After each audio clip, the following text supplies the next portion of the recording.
Donc, ou alors, la personne envoûtée va croiser sur son chemin un serviteur du Dieu vivant et elle sera désenvoûtée. Et malheureusement pour toi, envoûteur, elle sera désenvoûtée et en même temps, elle sera consciente, elle sera renseignée au courant de tout ce qui s'est passé parce que ses yeux vont s'ouvrir. Ses yeux vont s'ouvrir et maintenant elle va voir comme en plein jour tout ce que tu as eu à poser comme acte là où tu l'as emmené, le lavage que tu lui as demandé de faire, tout ce que tu lui as demandé de manger. Maintenant, ça va apparaître à ses yeux comme une nouveauté. Et parce que maintenant elle est dotée de son esprit, elle va se poser la question, mais comment est-ce que je n'ai pas pu voir tout cela?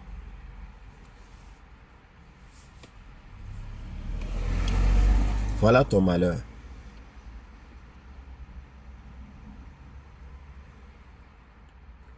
Donc, tu vas vivre le martyre. Plus.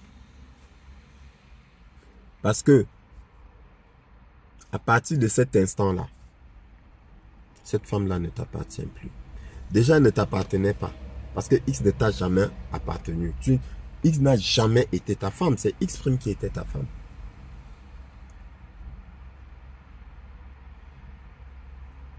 C'est X' qui était ta femme. X, tu as passé ton temps à la violer. Parce qu'elle X n'a jamais été consentante.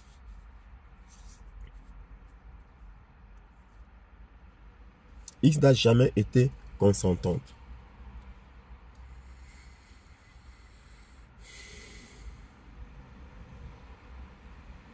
Donc,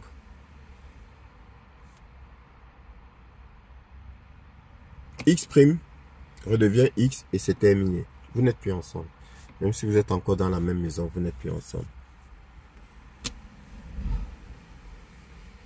Et là, ta place n'est plus du tout enviable. Tu vas vivre l'enfer sur terre.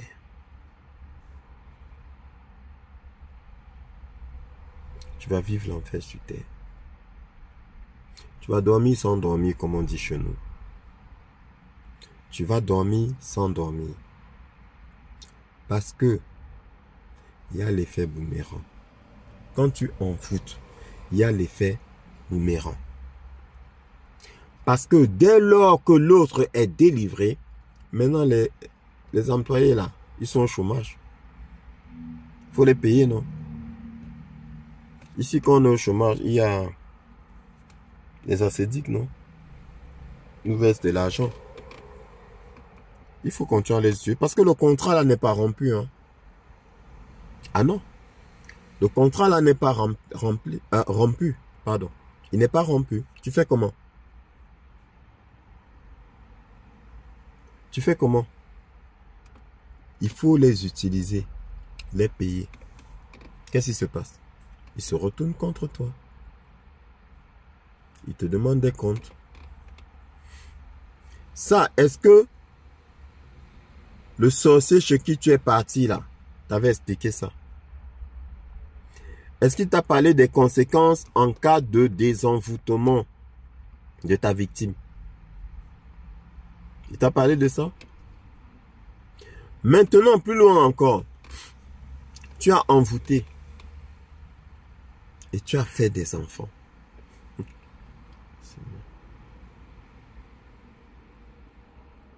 Les conséquences de l'envoûtement sur ces enfants-là, c'est quoi?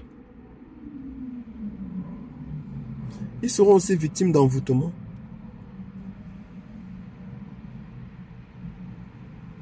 Ne fais pas à l'autre ce que tu ne voudrais pas qu'on te fasse. Ce que tu fais à l'autre, on te le fera aussi, soit à toi, soit à tes enfants. Ça veut dire quoi? Ça veut dire que, j'ai même sauté. Toi déjà, il est fort probable que tu sois demain victime d'un envoûtement. Sinon, ce sont tes enfants, au moins, je dis bien au moins un de tes enfants qui sera demain victime d'envoûtement.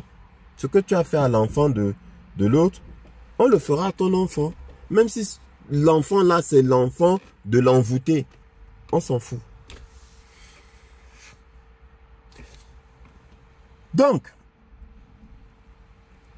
l'enfant, au moins un de vos enfants, envoûteurs et envoûtés, sera victime d'envoûtement. Au moins un de vos enfants sera aussi un envoûteur. Ça, je te l'ai dit. Et c'est comme ça. C'est un héritage. Mais, bien aimé dans le Seigneur, l'envoûteur, lui, s'en fout. Parce que je dis, c'est quelqu'un qui s'est associé au malin. C'est un pervers narcissique. Même les enfants là, il ne les aime pas. Il ne pense qu'à lui. Parce que, remarque que, quand ça va mal, il utilise les enfants contre toi. Est-ce qu'on utilise les enfants contre la mère? Ou bien est-ce qu'on utilise les enfants contre le père?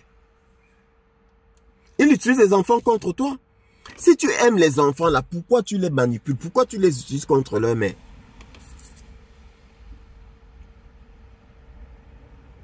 Et toi-même, X, ou bien X' redevenu X, ou X qui était devenu X', bref X, c'est là où tu vas te rendre compte que, en fait, l'énergumène qui est en face de toi ne t'a jamais aimé. Jamais. C'est là où tu vas voir son vrai visage. Toutes les méchancetés qui vont sortir de sa bouche, il va t'exposer partout. Montrer comment tu es une femme indigne, infidèle. Une S entre guillemets. Est-ce qu'on fait ça à une personne qu'on aime? Non. Et c'est là où tu verras que ce que tu appelais amour là, parce que je vous entends. Ah mais non, il m'aime, il aime ses enfants, vraiment ça au moins je peux jurer. Ne jure pas. Ne jure pas. Vous ne connaissez pas les choses de l'esprit. Ne jure pas. Parce que vous ne connaissez même pas la définition de aimer. Quand tu aimes, tu protèges. Tu aimes tes enfants, tu les protèges. Quelqu'un va utiliser tes enfants contre toi et tu dis qu'il aime tes enfants. Parce que déjà en faisant du mal à la mère, mais ces enfants, tu fais du mal. Parce qu'un enfant, quand il voit sa mère souffrir, il souffre. Qu'est-ce que vous croyez? Dieu m'a... Oh Seigneur.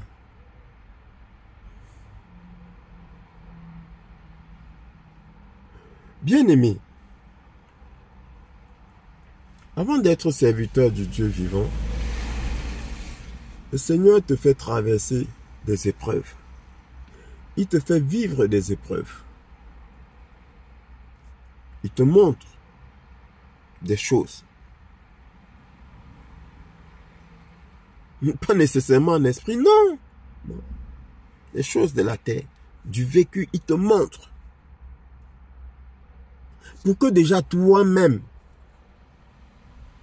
tu vois et que tu évites ces erreurs-là. Et que tu puisses demain pouvoir, sur la base de sa parole, décrypter, expliquer,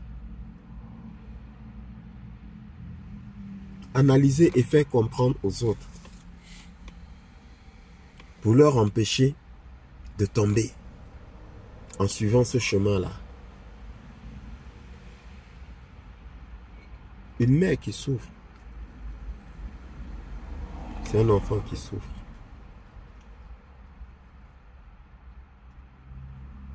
Aucun enfant, véritable enfant de sa maman, ne peut être indifférent à la souffrance de sa mère. Et toi, tu insultes, tu ridiculises, tu salis, tu chiffonnes une mère devant ses enfants et tu dis que tu aimes tes enfants. Et toi aussi, mère, tu dis que non, il aime ses enfants. Ah, mais sortez de l'ignorance. Sortez de l'ignorance. Il n'aime pas, il n'aime que lui-même.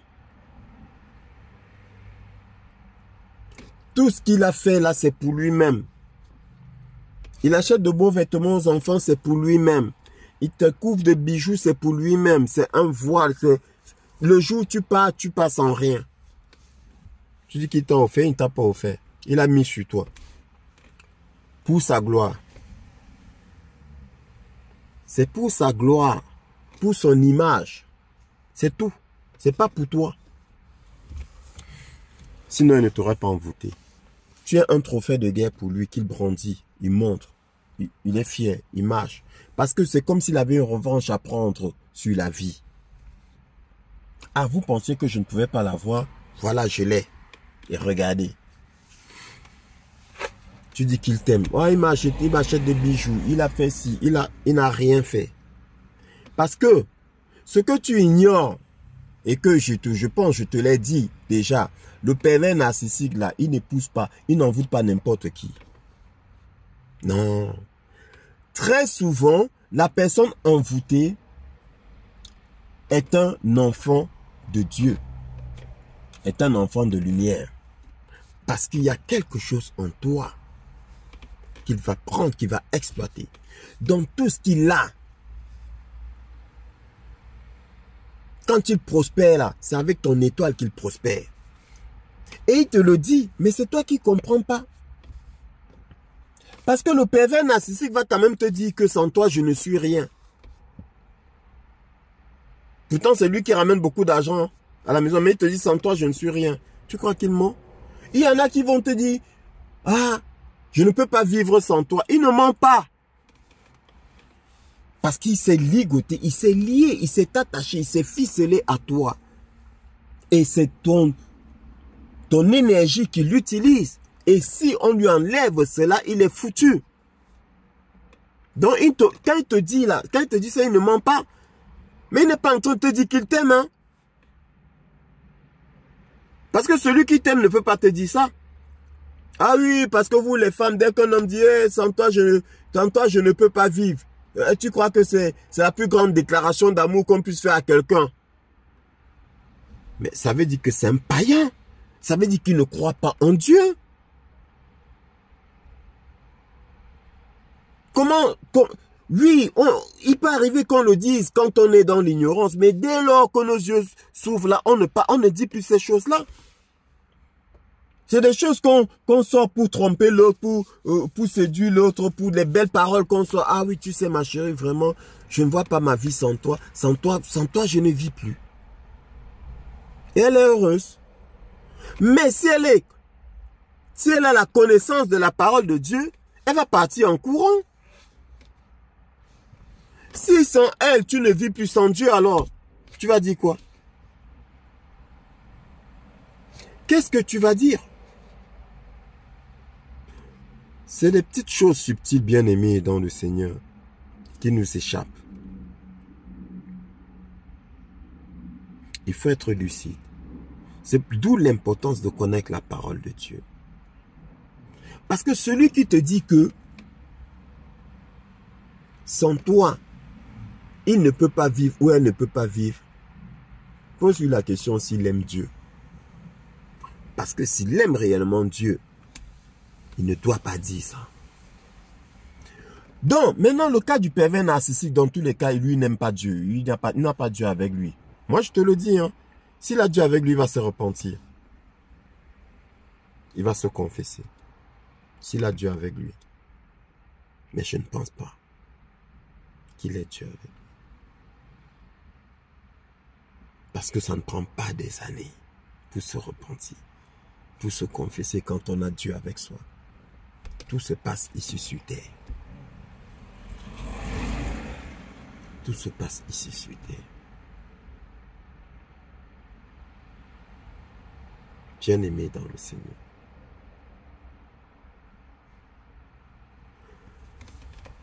Donc, le pervers narcissique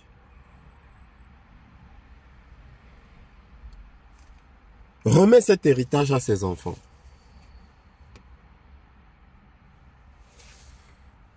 Et le pervers narcissique, comme j'ai dit, l'une des plus grandes conséquences de son acte, c'est la perte de son âme. L'envoûteur, je veux dire.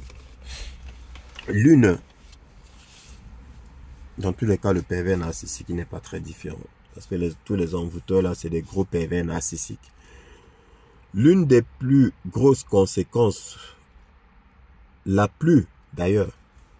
conséquence la plus fatale, c'est la perte de son âme. Toi, l'envoûteur,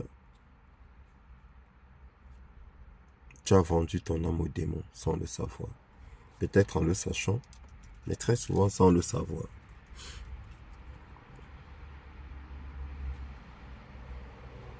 Tu n'auras jamais une belle vie quand tu envoûtes. Parce que tu dors pas.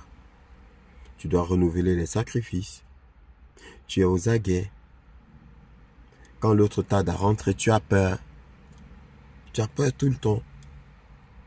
Dès que quelqu'un regarde ton envoûté, tu as peur. Tu es toujours aux aguets.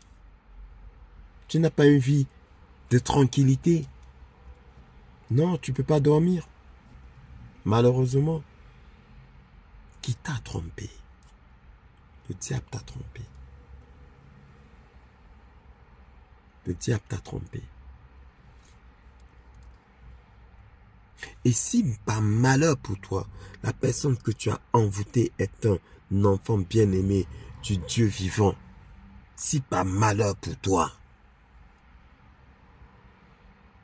c'est un fils ou une fille bien-aimée du Seigneur des Seigneurs, du Roi des Rois,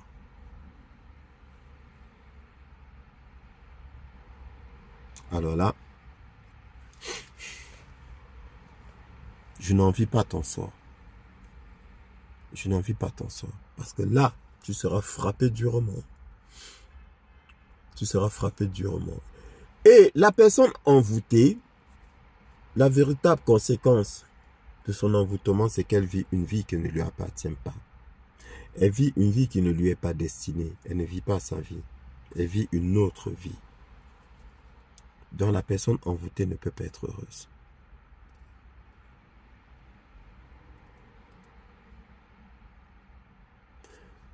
Tant qu'elle est envoûtée, elle va être dans une illusion, un bonheur illusoire. Mais dès lors qu'elle est désenvoûtée,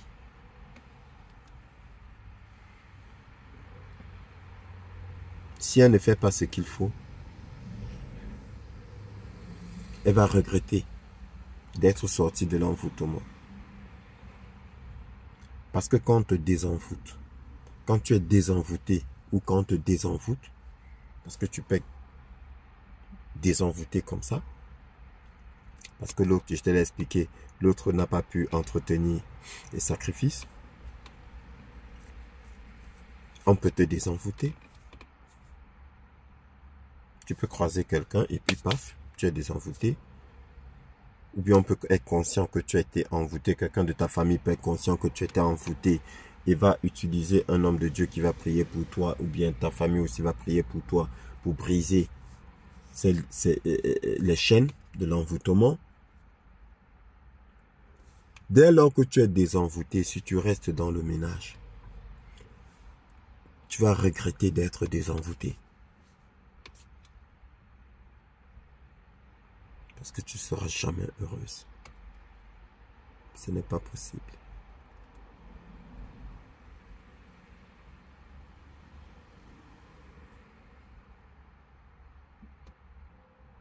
Bien-aimé dans le Seigneur,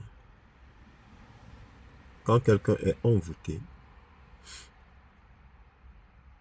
la personne ne peut pas se désenvoûter toute seule.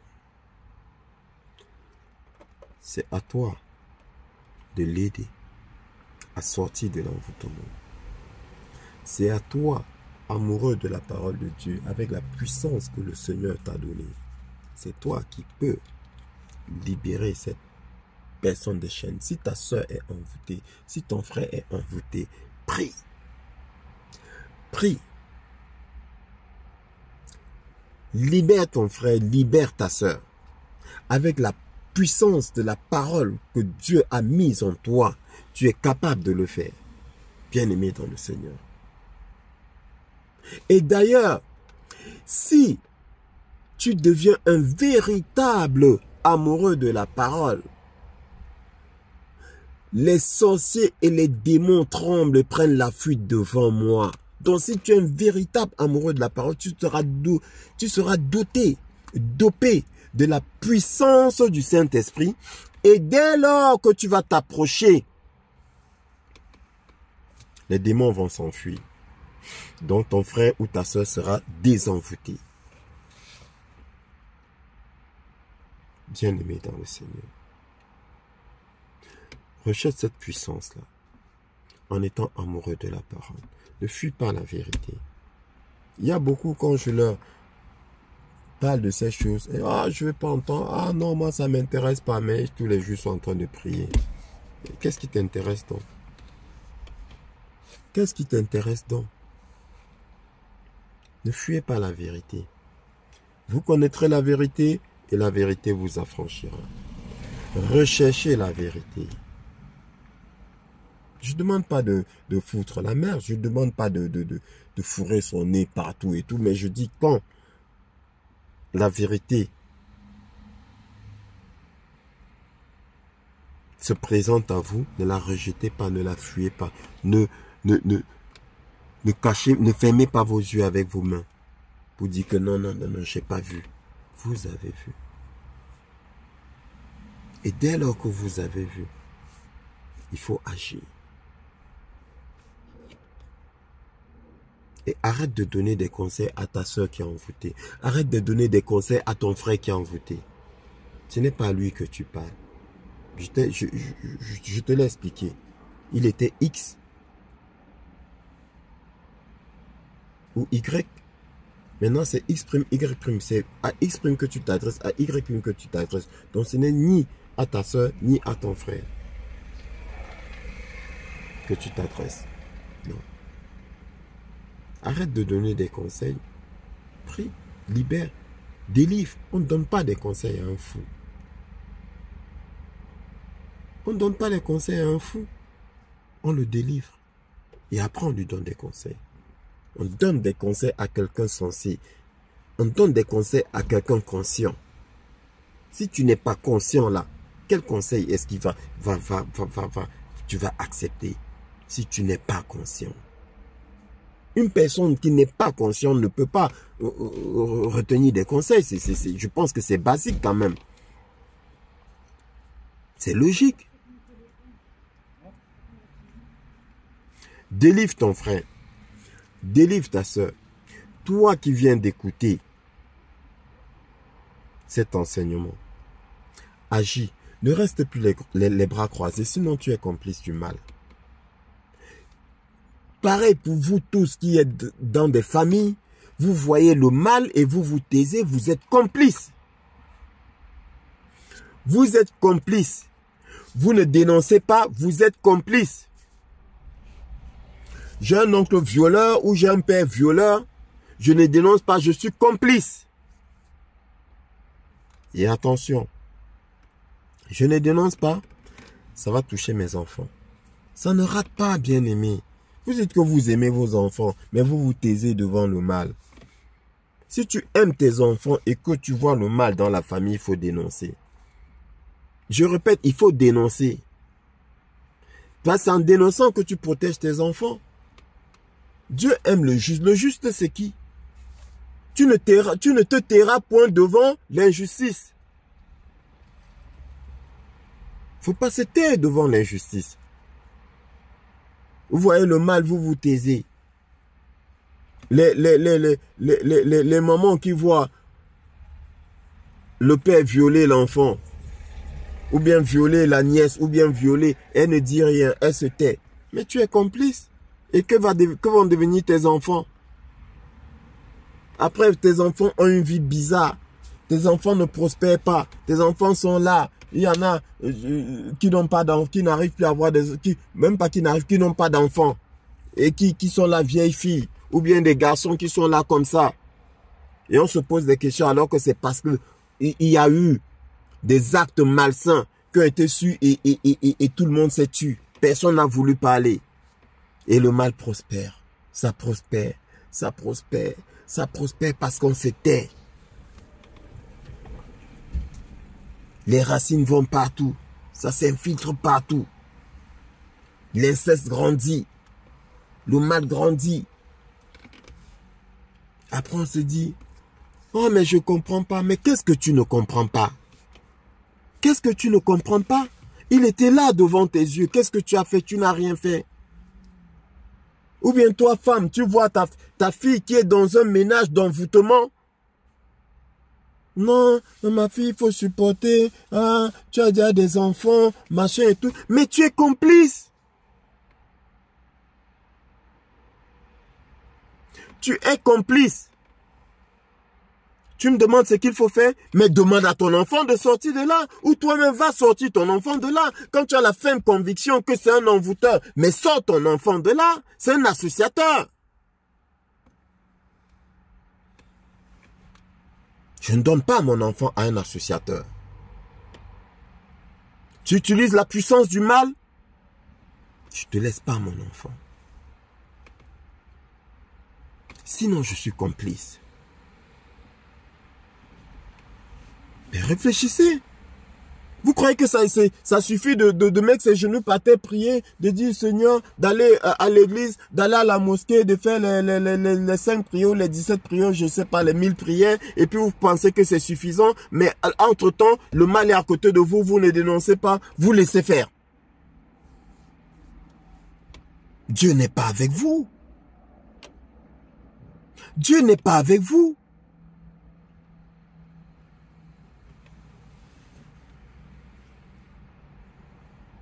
Voilà comment le mal, vous faites prospérer le mal. Après, vous vous présentez comme des personnes pieuses qui aiment la justice. Non, vous n'aimez pas la justice. Si tu aimes la justice, tu dénonces le mal qui est fait dans ta famille. Le mal qui prospère, ça veut dire le mal devant toi, devant tes yeux, c'est là, tu fais ça. Tu fais ça. Tu continues ton chemin. Et dès lors, quand quelqu'un veut parler, ah non, non, non, non, faut pas parler de ces choses comme quand nous on était petits. Ah non, non, non, non, faut pas parler de ces choses. Ah bon? Et on grandit avec. Et ça gangrène. Et la pourriture se propage. Partout. Dans les familles. Enfants, petits-enfants, arrière-petits-enfants. Ça continue. Ça continue. Faut pas parler de ça. C'est tabou.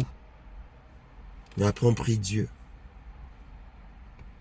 Et on marche là, comme ça. On est toujours là.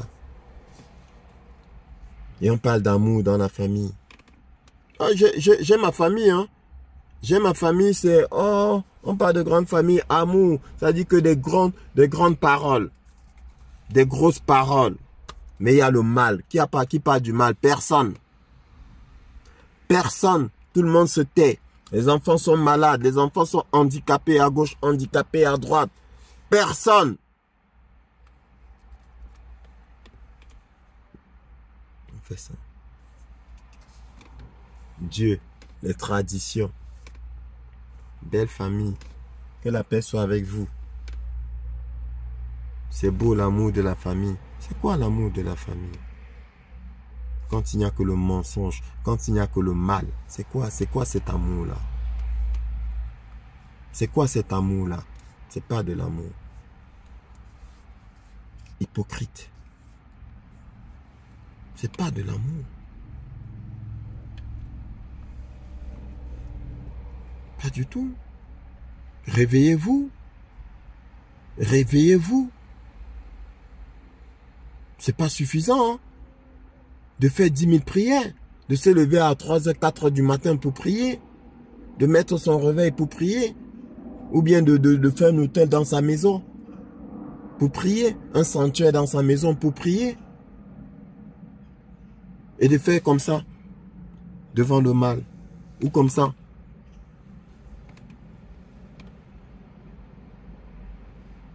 Le frère viole la sœur, on fait ça. Le père viole l'enfant, on fait ça. Ou bien le père est pédophile. La mère est au courant, elle fait ça. Mais elle va à l'église. Elle prie. Lui aussi va à l'église. Prie.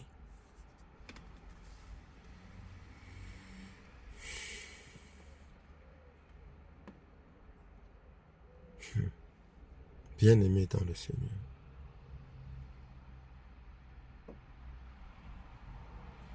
Être serviteur du Dieu vivant, c'est pas facile. Parce que Dieu te montre les horreurs de cette terre. Dieu te fait vivre la souffrance des gens.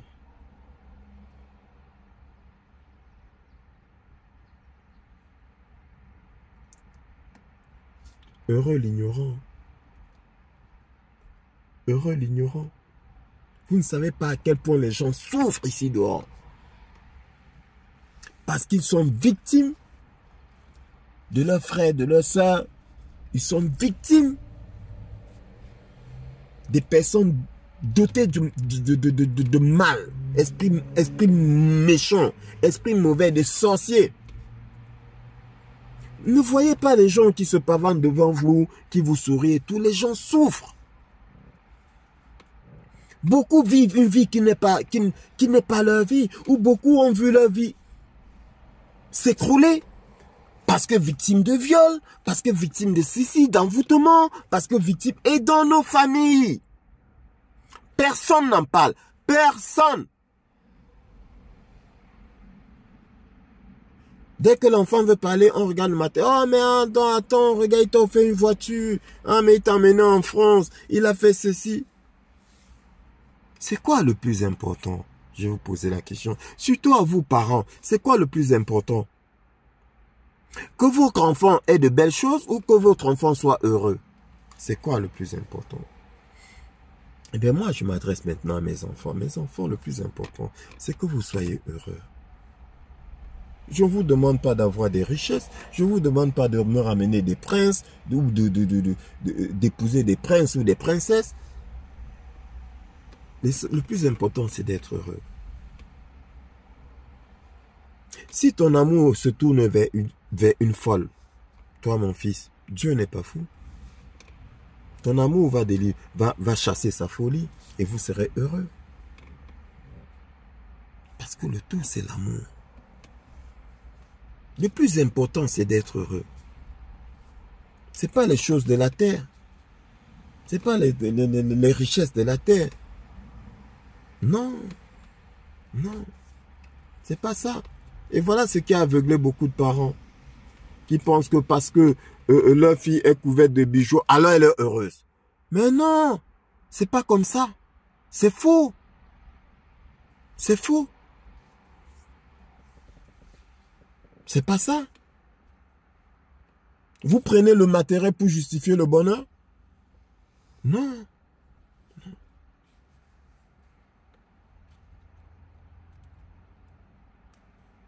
Réveillez-vous. Réveillez-vous.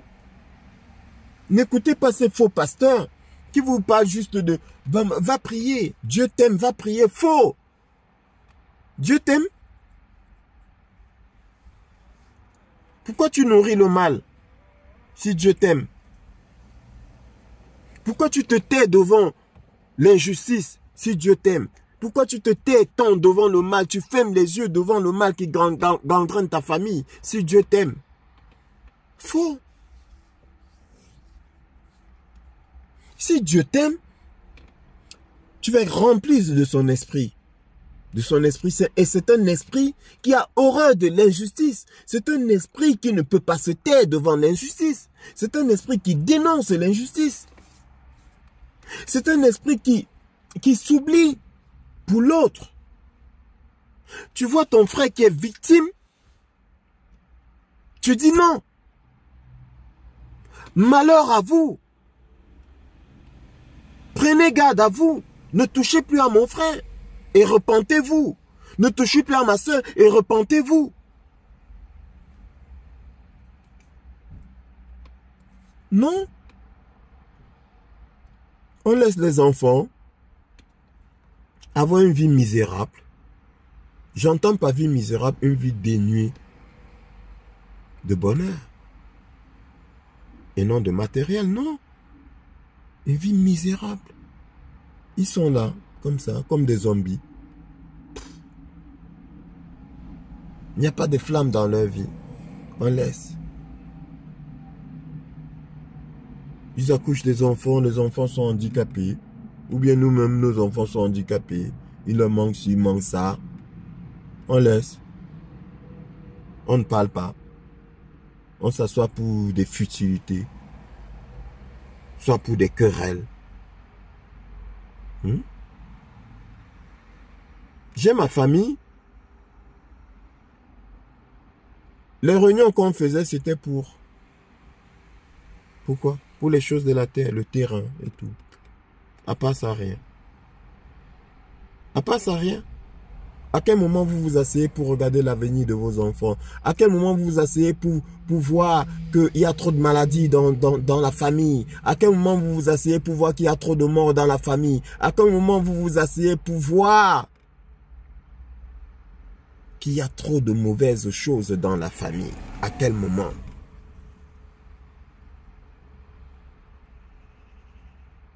À quel moment?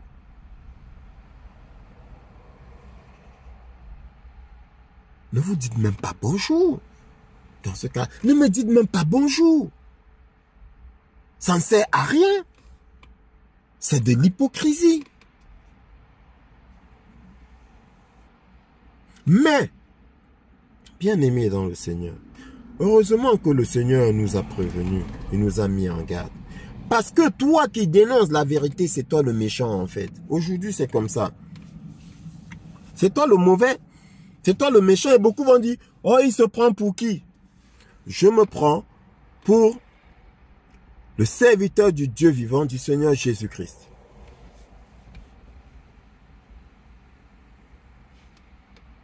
L'apôtre Paul dit, j'ai été crucifié avec Christ. J'ai déjà été crucifié. Et l'apôtre Paul dit quoi? La mort m'est un gain. Mais la mort m'est un gain. Mais pour comprendre cela, il faut être touché. Il faut être choisi pour comprendre cela. Nous ne nous accrochons plus à notre vie. Il y a longtemps qu'on l'a crucifié. Il y a longtemps. Avec le Seigneur. Mais aujourd'hui, nous dénonçons. Aujourd'hui, nous n'acceptons pas. Je n'accepte pas de voir. Je ne vais pas accepter de voir ma soeur là, comme ça là, sous les jupes de sa mère, sans enfant, sans mari, rien du tout, devenir vieille fille. Et je trouve ça normal. Non, il y a quelque chose qui ne va pas. Ou mon frère, pareil. Non, il y a quelque chose qui ne va pas. Je ne vais pas accepter de voir ma soeur, mon frère malade depuis des années. Je dis rien. Il y a quelque chose qui ne va pas. Il ne faut pas qu'on vous trompe. Que du mensonge. Il y a quelque chose qui ne va pas. Fouillez. Vous allez trouver. Là où il y a le mal. Beaucoup de mal dans les familles. Du coup donc, on accouche des envoûteurs. Des gens aigris. Des gens qui n'ont pas reçu la grâce de Dieu. Et qui donc du coup agissent avec lâcheté. Ils vont chercher par ailleurs certains pouvoirs pour prospérer. Et nuire à cause de nous. Parce que nous nous taisons. Nous laissons le mal prospérer dans nos familles. Et le résultat, il est là.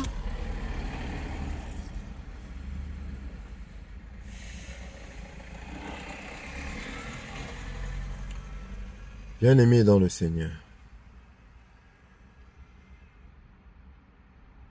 arrête de te taire.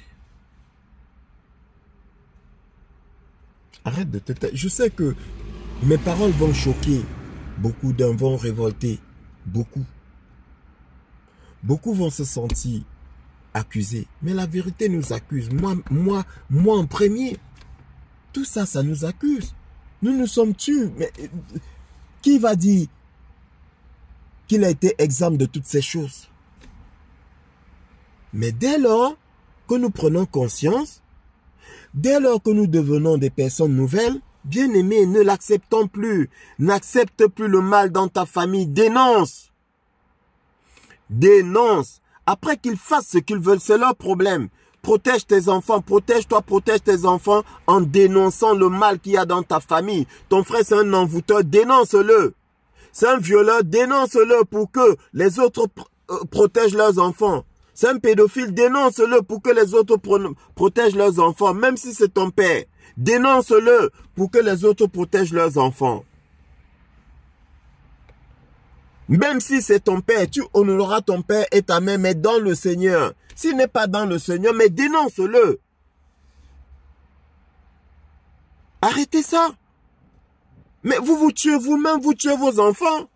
Après, vous êtes surpris. Là, je ne comprends pas. Je ne comprends pas. Trop de maladies. Mes enfants sont tout le temps malades.